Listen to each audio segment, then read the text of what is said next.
So the story begins with a Korean novel called 3 Ways to Survive the Apocalypse. This was not an ordinary story. It was a very long one that had been going on for the past 10 years and had more than 3,000 chapters. In the beginning, many people read it, but because the story was so long and difficult, everyone gradually started to drop it.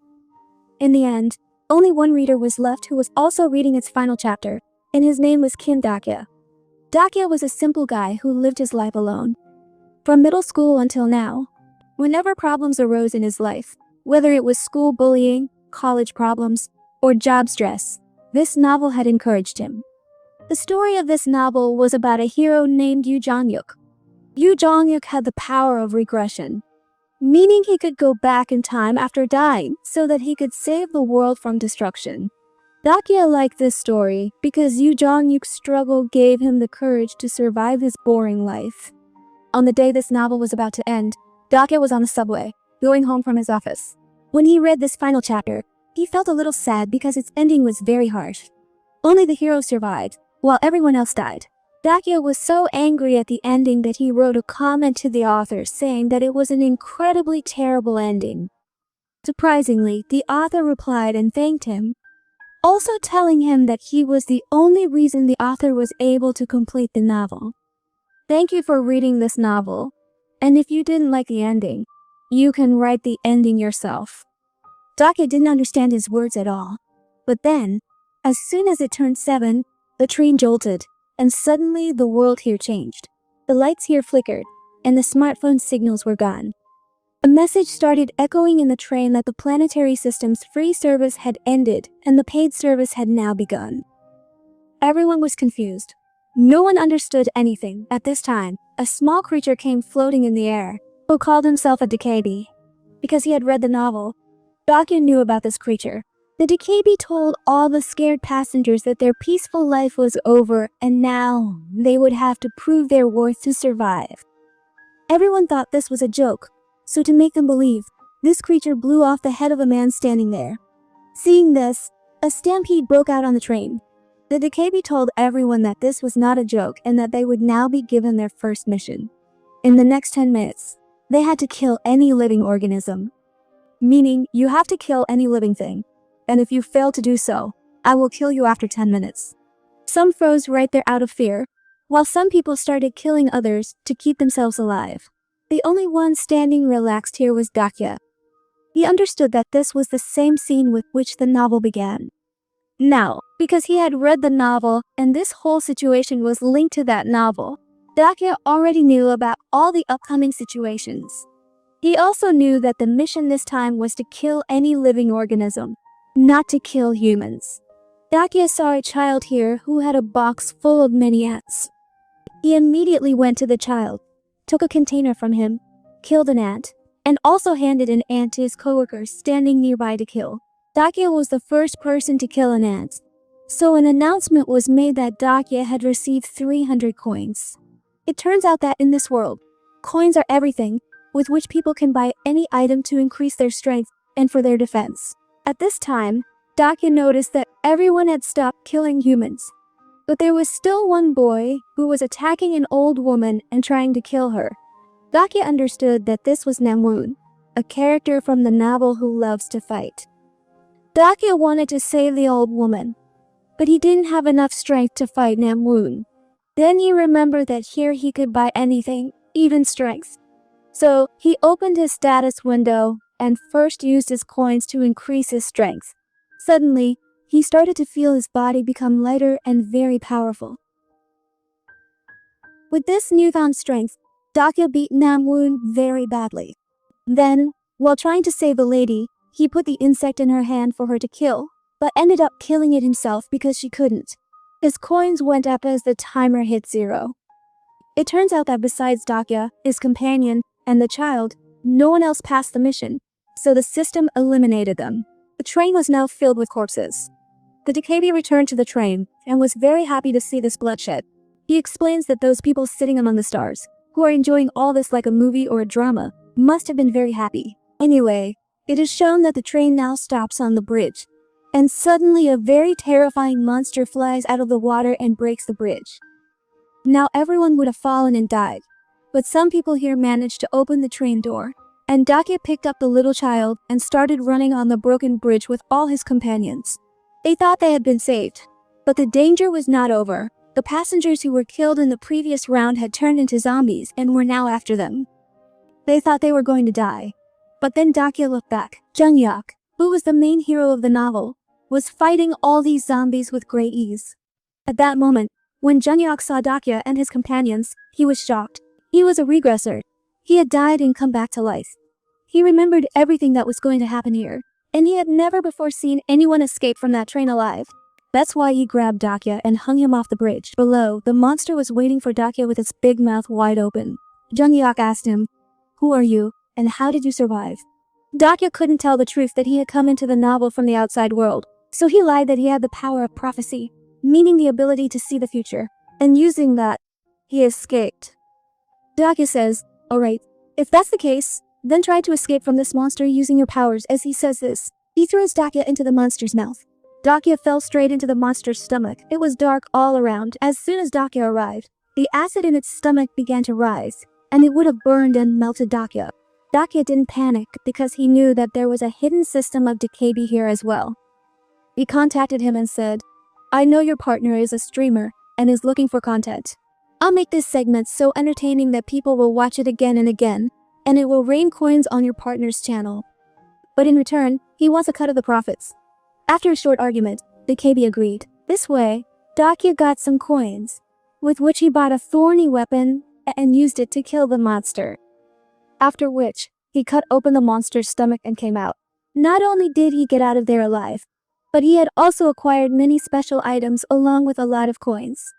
He traded his special items through the DKB creature and took Ether of Faith in return, because he knew that the Ether of Faith would be very useful to him. After which, he took a mask to hide his identity and went to a nearby safe station. On the way, Dakia saw some thugs attacking the girl. He recognized that she was also a character from the novel who had died at the very beginning. But he decided to change the story. With courage and his purchased strength, he fought all the thugs and saved this girl.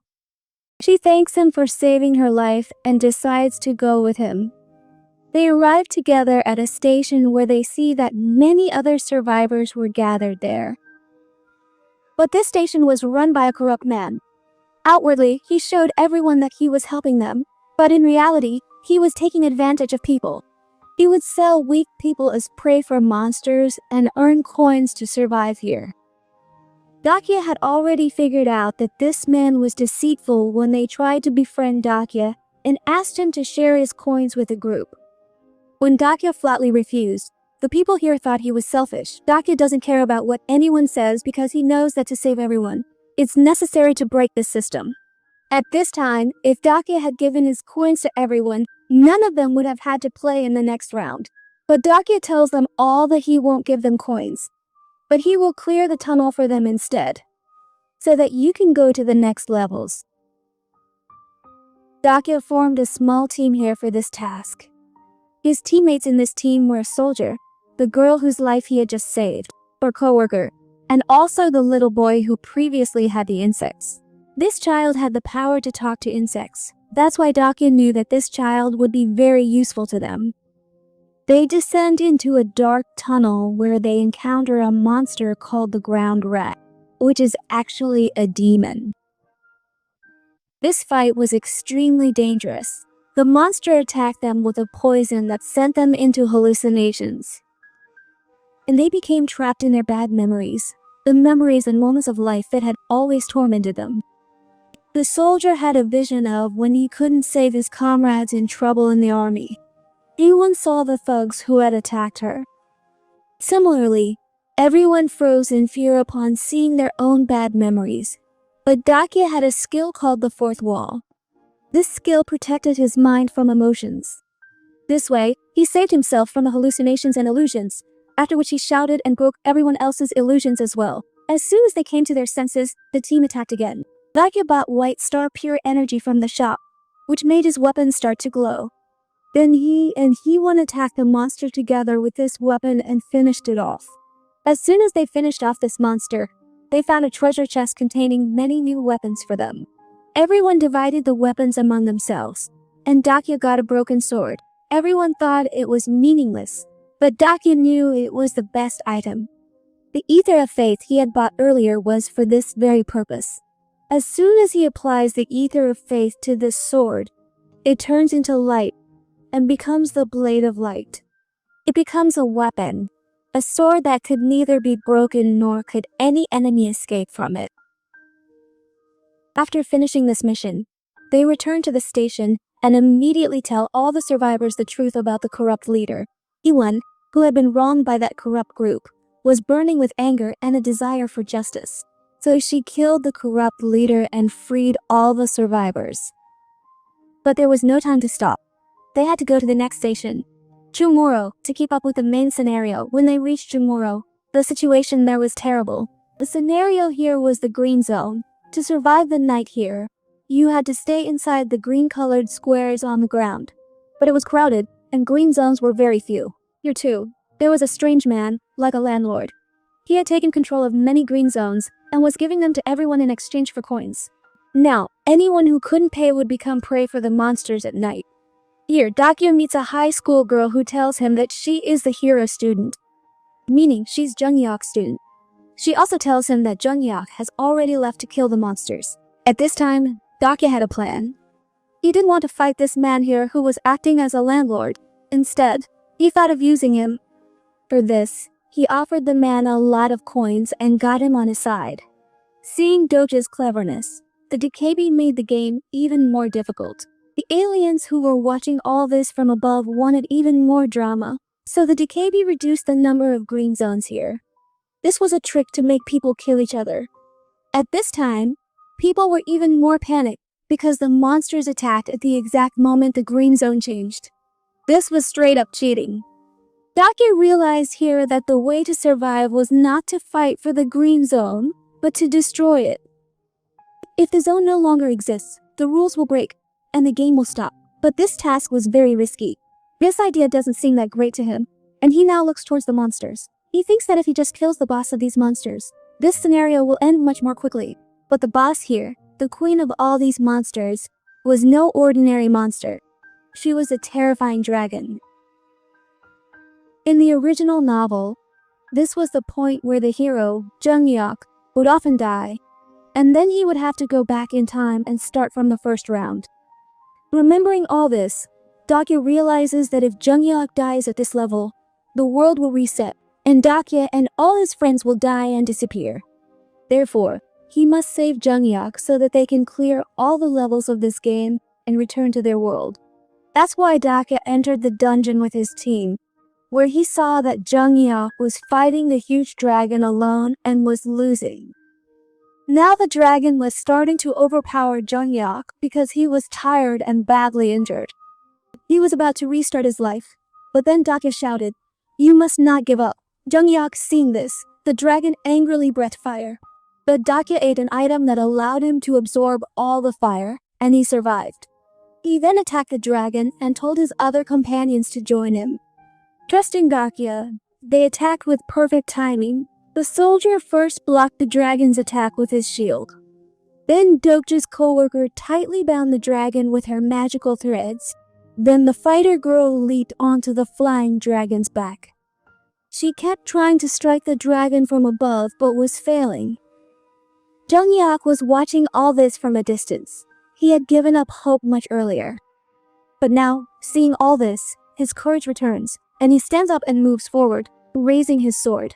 Dakya, who had already read the novel, knew that a core was hidden inside the dragon's chest, and to kill the dragon, they would have to destroy that core. But Dakya also knew that as soon as he broke this core, there would be a terrible blast, and the person who broke it was certain to die in the explosion. In the novel, the hero Junghyuk always sacrificed a companion, but Dakya didn't like this ending where a hero would let his companions die to save himself. This was the ending he had to change. He decided that, instead of Junghyuk, he would be a true hero. To save his companions, he would sacrifice himself. And that's what a hero does. Making this decision, he immediately ran towards the dragon, thrust his blade of light into the dragon's chest, and destroyed its core. The dragon screamed loudly, and an explosion with a bright light engulfed them all. Jung-yuk watched all of this in utter amazement while Dakya disappeared somewhere into the light. The dragon turned to ash here, and this level was completed right here. After the dragon died, they should have been celebrating their victory, but they were all heartbroken with grief because for a moment they thought Dakya was dead. The whole team started crying, but then the dust cleared, and they saw Dakya walking. He was alive. Now, a twist is revealed here. To save himself, he had used a reward he received earlier called King of No Killing, and because of that reward, he came back to life even after dying. Jung-yuk was now looking at Dakya in utter surprise. To him, this was a stranger. It was the first time he had seen this man in the story. And this man was much better than him. This guy already knew the future. And to end the story, he didn't sacrifice any of his companions. He decided to sacrifice himself. They knew that the game was not over yet, and that the next few levels and scenarios might be even more difficult. But they also knew that they were a group, and that by working as a team, they would win and get out of this novel. Thus, showing Dakya and his entire group. The movie ends here.